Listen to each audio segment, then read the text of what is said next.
اعوذ باللہ من الشیطان الرجیم بسم اللہ الرحمن الرحیم قال اللہ الحکیم فی کتابہ المجید انما یتقبل اللہ من المتقین۔ پروردگار عالم تمام مومنین مومنات کو دنیا میں جہاں پر بھی موجود ہیں ہر قسم کے آفات و بلیات سے محفوظ فرمائے۔ خداوند ذوالجلال اپنی لاریب کتاب میں ارشاد فرماتا ہے کہ سوائے اس کے نہیں کہ اللہ قبول کرتا ہے متقین سے۔ انسان کے لیے کس چیز کا ہونا ضروری ہے کہ جو انسان کو خداوند متعال کی درگاہ تک جلد از جلد پہنچا دے؟ تو بعض لوگ یہ خیال کرتے ہیں کہ ہم زیادہ نماز پڑھیں گے، زیادہ روزے رکھیں گے، زیادہ لمبے سجدے کریں گے تو ہم خدا تک جلد پہنچ جائیں گے۔ لیکن یہ دیکھنا چاہیے کہ خداوند متعال متقین سے پسند کرتا ہے۔ متقین یعنی تقوی والے لوگوں سے پسند کرتا ہے، اور تقوی کا تعلق انسان کے ظاہر سے نہیں، انسان کے باطن سے ہوا کرتا ہے۔ 1000 رکعت نماز پڑھنے سے ضروری نہیں کہ انسان خدا تک پہنچ جائے جلد از جلد، بلکہ صفات عالیہ جو انسان کے اندر انسانی اقدار ہیں، بہترین قدریں ہیں، اچھے صفات ہیں، اگر انسان ان صفات کو اپنائے تو یہ صفات عالیہ انسان کو سینکڑوں میل اللہ کے قریب کر دیتی ہیں۔ یعنی اگر انسان فرض کیا 1000 رکعت نماز سے جو خدا تک پہنچنا چاہتا ہے، ممکن ہے ایک اچھی صفت اپنانے سے اس کو وہ کچھ حاصل ہو جائے کہ جو 1000 رکعت نماز پڑھنے سے حاصل ہوا تھا۔ مثلا ایک مرتبہ انسان غصے کو پی جاتا ہے تو انسان کو 1000 رکعت نماز جو انسان کو خدا تک پہنچاتی ہے، اس سے بہتر ایک مرتبہ غصے کو پی جانا ہے، انسان خدا تک جلد پہنچ جاتا ہے۔ انسان کے دل کو خوش کرنا، والدین کے دل کو خوش کرنا انسان کو کس قدر جلدی خدا تک پہنچاتا ہے۔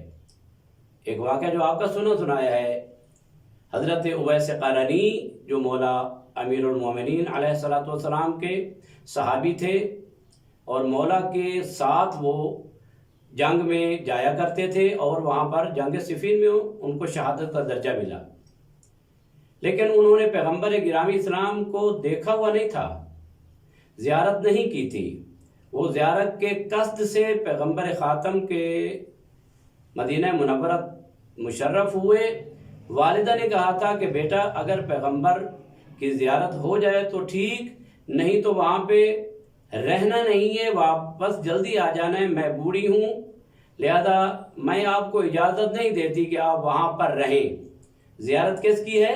پیغمبر خاتم کی ہے، سید الانبیاء۔ فقط ایک نبی کی زیارت نہیں بلکہ تمام انبیاء کی زیارت کا ثواب پیغمبر خاتم کی زیارت میں موجود ہے، لیکن والدہ نے اجازت نہیں دی۔ جہاں گئے دیکھا کہ وہاں پوچھا، پیغمبر اکرم کسی غزوے کے سلسلہ میں گئے ہوئے تھے، وہاں پر موجود نہیں تھے، تو وہاں سے یمن واپس آ گئے۔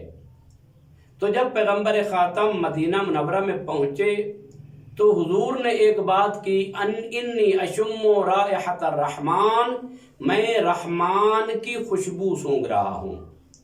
یعنی کیا مطلب؟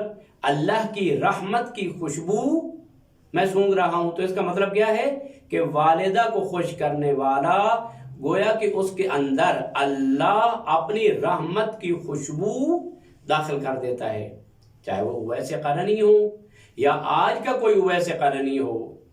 موضوعیت، خصوصیت اس زمانے کے اویس قرنی کو نہیں تھی، بلکہ ہر دور میں ایسا اویس قرنی آ سکتا ہے کہ جو والدین کا فرما بردار بن کر اللہ کی درگاہ میں جلد از جلد پہنچ سکتا ہے۔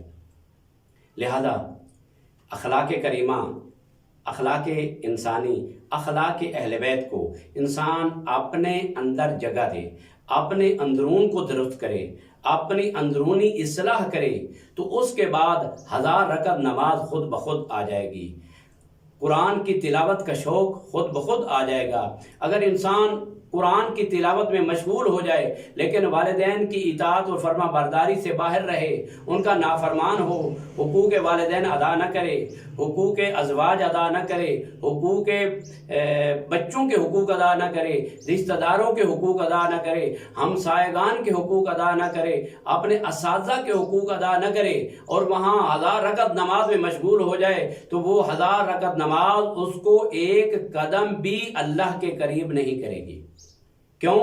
اس لیے کہ اللہ خود فرماتا ہے لِيَبْلُوَكُمْ أَيُّكُمْ أَحْسَنُ عَمَلًا، اکثر عملہ نہیں ہے۔ لہذا دین کیفیت کا نام ہے، کمیت کا نام نہیں ہے کہ کتنی نمازیں ہیں، کتنے قرآن ہیں، کتنے سجدے ہیں۔ اس کا مطلب یہ نہیں کہ نماز مستحبات نہ ادا کیے جائیں، نہیں، نماز طولانی نہ پڑھی جائے، نہیں، ایسا نہیں ہے، بلکہ یہ بھی ہونا چاہیے۔ خدا تک پہنچانے کا یہ بھی بہترین ذریعہ ہے، لیکن اس سے زیادہ بہترین ذریعہ جو انسان کو اللہ تک پہنچاتا ہے وہ ہے انسان اپنے باطن کو پاکیزہ کرے، اپنے اخلاق کی اصلاح کرے، ورنہ نہ نماز شب اس کے کام آئے گی، نہ سورہ قل ہو اللہ کی تلاوت کام آئے گی، نہ لمبے سجدے کام آئیں گے، اس لیے کہ لمبے سجدے کرنا فقط زبان اور ماتھے کی حد تک ہوگا، قل ہو اللہ پڑھنا زبان کی حد تک ہوگا، جب تک کہ اندر کی اصلاح نہ کر دیں اس وقت تک انسان اللہ کے قریب نہیں ہو سکتا۔ امید ہے انشاءاللہ اللہ ہم سب کو اخلاق کریمہ اہل بیت سے مزین فرمائے، آمین یا رب العالمین۔